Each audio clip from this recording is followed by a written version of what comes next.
He rode only to keep his baby breathing. She opened the door not for charity, but because silence had grown too loud. The night didn't end with the storm, it began with it. Cale Turner and Martha Dunn, both hollowed by loss, found themselves fighting the same battle, one for life, one for meaning. Before the thaw came, they would learn that mercy could build more than a cure. It could build a home. Snow bit at his eyes like salt as Cale Turner leaned into the wind. One arm locked tight around the small burning weight against his chest. The baby's breaths came thin and sharp, each one a plea he couldn't answer. The horse stumbled through drifts so deep it nearly vanished. Still, Cale kicked on, half blind, half mad with fear. He'd been riding since sundown. Now, even the stars had frozen over. The lantern light appeared when hope had already started to die, just a dull flicker behind a line of pines, like a candle in a world of ice. "Hold on, boy," he whispered, voice cracked raw. "Just hold on." His lips were too numb to pray. When he reached the cabin, he almost fell out of the saddle. The world tilted. Somehow he hit the porch, still clutching the bundle. He pounded the door with the last of his strength. "Help me," he gasped. "Please, he's dying." For a long, unbearable moment, nothing.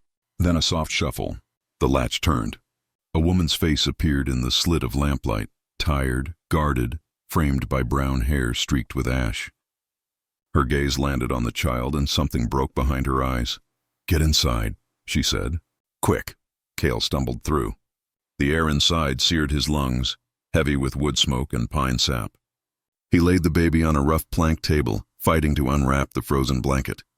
The woman, Martha Dunn, he would learn, moved fast and sure, stoking the stove, boiling water, tearing a linen shirt into strips. "How long's he been fevered?" she asked without looking up. "Since yesterday. He won't wake." She pressed her palm to the infant's cheek. "Hot as the devil's breath. We'll draw it out." Her tone left no room for doubt. She worked with the grim focus of someone who'd fought this battle before, and lost once. Cale tried to help, but his fingers were stiff, clumsy. She nudged him toward the fire. "Sit before you drop." He sank to his knees beside the table instead, his hand hovering above the baby's tiny chest as if to keep the heart beating by sheer will. Martha brewed something that smelled of willow bark and honey, whispering words that might have been prayer. Outside, the storm screamed against the roof. Inside, time shrank to the space between one breath and the next. Near dawn, the child's crying changed, a wet gasp, then a weak wail. Martha froze, then smiled, just barely. "He's fighting back." Cale let out a sound somewhere between a sob and a laugh. He pressed his forehead to the edge of the table. "Thank God. Thank heat and luck," she murmured. Then softer. "And a father who didn't quit." For the first time, Cale really looked at her. The hollow eyes, the gentleness that came wrapped in weariness. "You saved him," he said. Her gaze flicked to the window, to the paling horizon. "Maybe," she said. "Morning will tell us for sure." The baby's breathing steadied, small and sure. The storm eased to a whisper. Cale turned toward the fire, the ache in his chest easing with every crack of the logs. He didn't know this woman, didn't know her name or why she'd opened her door.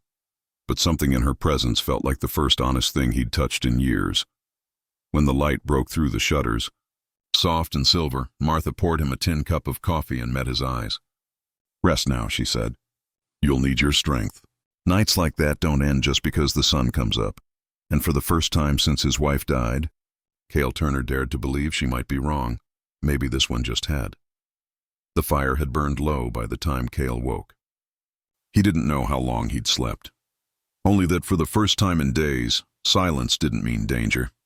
The storm was gone, leaving behind a stillness so complete he could hear the faint crackle of cooling embers. The baby lay in a wooden box near the stove, bundled in clean quilts that smelled faintly of pine and soap. His breathing was steady now, a soft rhythm that made Cale's throat tighten. Across the room, Martha Dunn was already awake. She sat at the table, sleeves rolled to her elbows, grinding dried roots into powder. Morning light slanted through the small window, glinting off her hair and the tin kettle beside her. She didn't look up when she spoke. "He'll be hungry soon. You'll need to fetch milk." Cale blinked, still half dreaming. "From where?" She glanced at him finally, her expression calm but firm. "There's a neighbor a mile south. Old Mrs. Webb, keeps goats.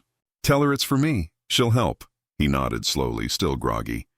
His body felt like it had been torn apart and stitched back with wire. "You saved him," he murmured. Martha shook her head. "No, he saved himself. I just gave him a fighting chance." She poured the ground herbs into a small tin and set it aside. "Go when the light's full." "Roads'll be bad." Cale rose stiffly and crossed to the stove.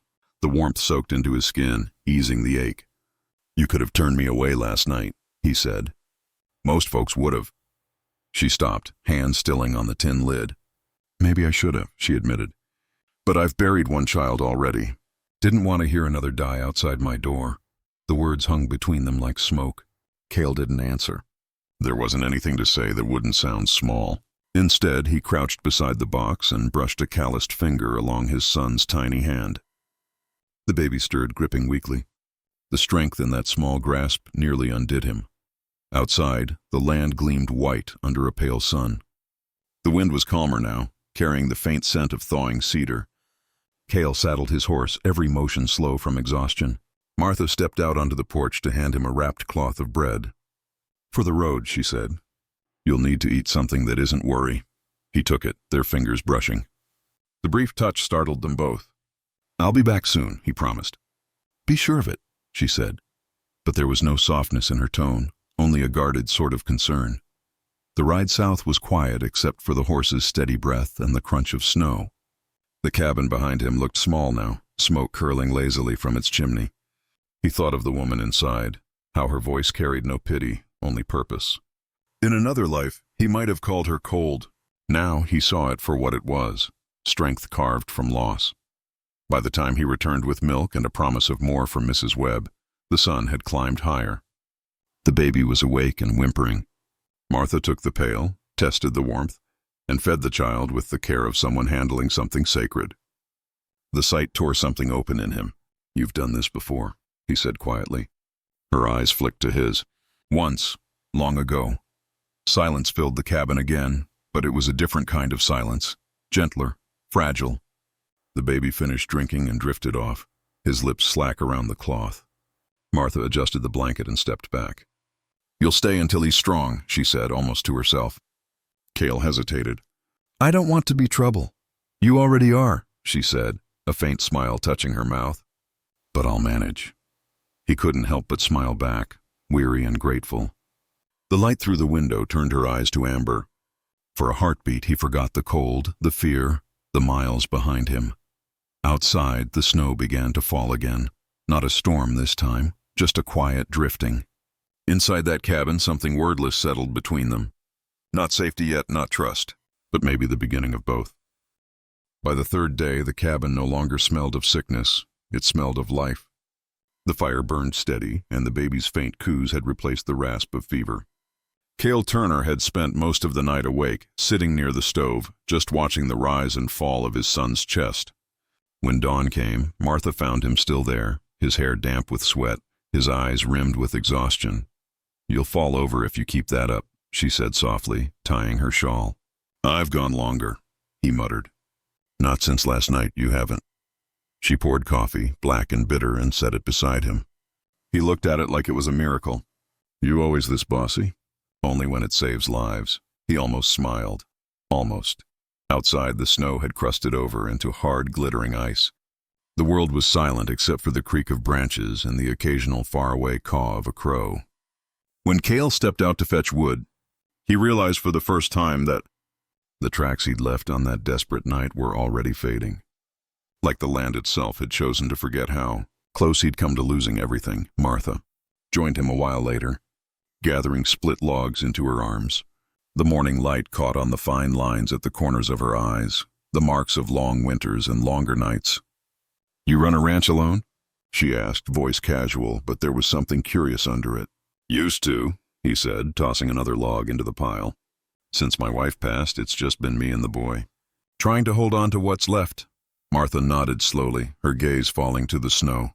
"I know that kind of trying." When they carried the wood inside, the baby stirred. Martha lifted him with practiced ease, humming a low tune that sounded older than the hills. Cale froze at the sound, gentle, sorrowful, full of memories that didn't belong to him but still hurt to hear. "What song is that?" She stopped humming. "Just something I used to sing to my own." He hesitated. You, you had a child.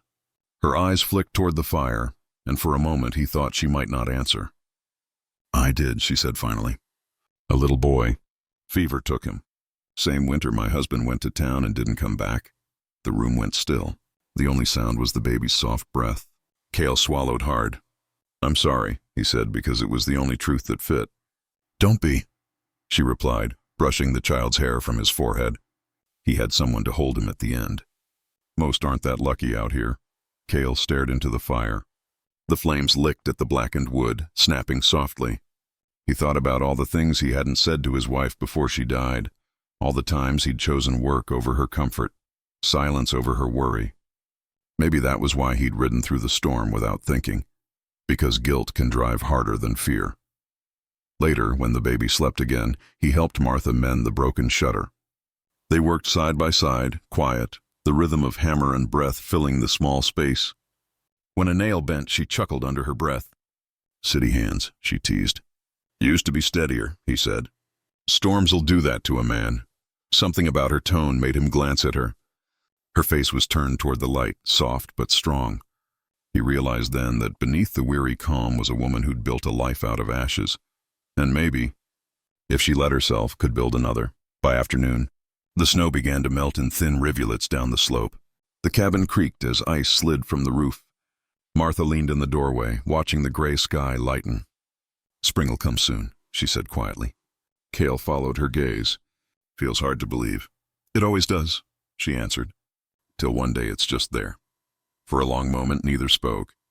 The baby stirred, the fire sighed, and the world outside seemed to pause. Cale turned to her, something fragile in his voice. Whatever comes next.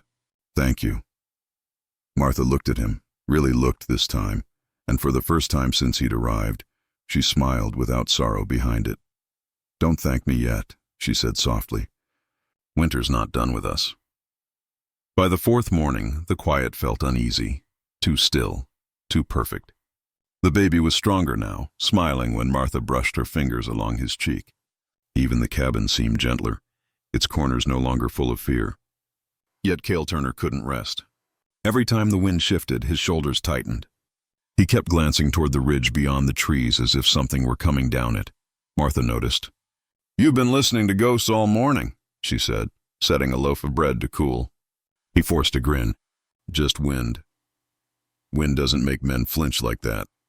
He looked at her then, really looked. There's a man who thinks I owe him, he said finally.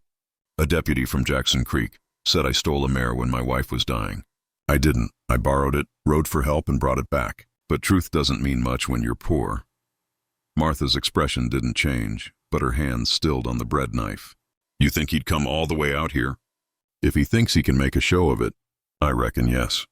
For a long moment, only the crackle of the stove filled the air. Then Martha straightened. If he rides up that hill, he won't find you alone. Cale blinked. You'd risk that? I've lived through loss already. It taught me something. Fear doesn't keep anything safe. Before he could answer, a sound broke the stillness. Hoofbeats, slow and heavy through the slush. Cale's heart stopped for one sharp second, then started hammering again. He moved to the window. A figure on horseback emerged from the tree line, dark coat, badge catching a glint of sun. Deputy Bishop. Cale muttered. Martha stepped closer. Go nowhere. Let's see what kind of man he is. Moments later, the deputy dismounted and rapped his knuckles on the door.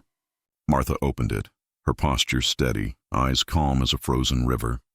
Mornin', ma'am, the deputy said, tugging his hat. Name's Bishop. Looking for a man named Cale Turner. Heard he's been traveling through with a child. She didn't blink. You heard wrong.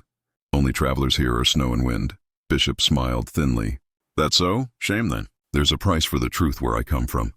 His gaze shifted, just enough to catch Cale's shadow by the stove. And that must be your firewood, huh? Cale stepped forward. It's me you want. Leave the woman out of it. Then step outside, Bishop said. You'll be coming with me. Martha's voice cut through, quiet but fierce. He's got a sick child in there. You can talk like men after the boy's well. Bishop tilted his head. Law doesn't wait on fever. Cale's fists clenched. Neither does mercy. For a heartbeat, the room pulsed with tension, the kind that decides fates. Then Bishop's eyes dropped to the cradle, to the small hand reaching toward the firelight. Something in his face shifted, not softened, but shaken. "That your boy?" he asked. Cale nodded once. Bishop exhaled, stepping back. "You've got till sundown. After that, I come again, and I don't ride alone." When the door closed behind him, Cale turned toward Martha, guilt twisting in his chest. "You didn't have to do that." "Didn't have to," she said, "but I chose to." The rest of the day stretched long and heavy. Cale repaired the fence out back, though his hands trembled on every nail. Martha moved quietly through the cabin, tending to the child, grinding herbs, pretending not to watch him. When dusk came, she joined him on the porch. The sky was bruised purple, the snow hard and shining under the last light. "He'll be back," Cale said. "Then we'll be ready." He turned to her, confusion and gratitude warring in his face. "Why help me? You don't even know what I am." She looked at him steadily. "I know what you're not. A man who'd leave his child to die." Something inside him cracked at that. Something that had been frozen since the night his wife died. He wanted to speak, to thank her, to promise something real, but all he could manage was a whisper. "I won't run." "Good," Martha said, eyes fixed on the darkening ridge. "Because neither will I." And as the sun sank behind the hills, the cabin lights burned like defiance, a beacon waiting for the storm that was surely on its way. The storm came not with snow this time, but with men.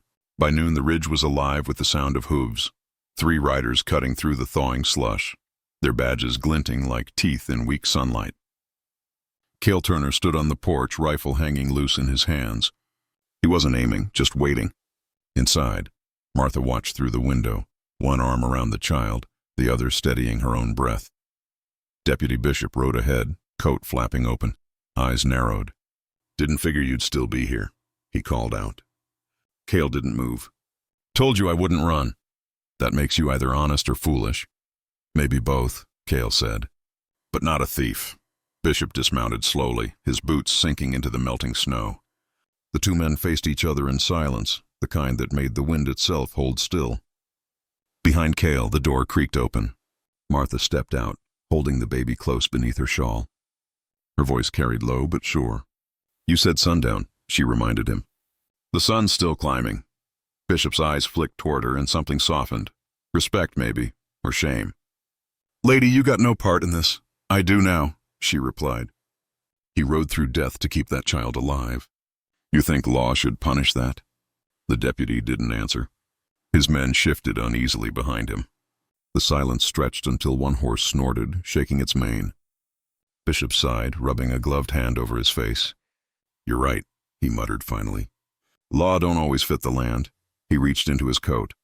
Cale tensed, but Bishop only pulled out a folded slip of paper, creased, stained, and brittle from travel. He tore it clean down the middle and let the pieces fall into the snow.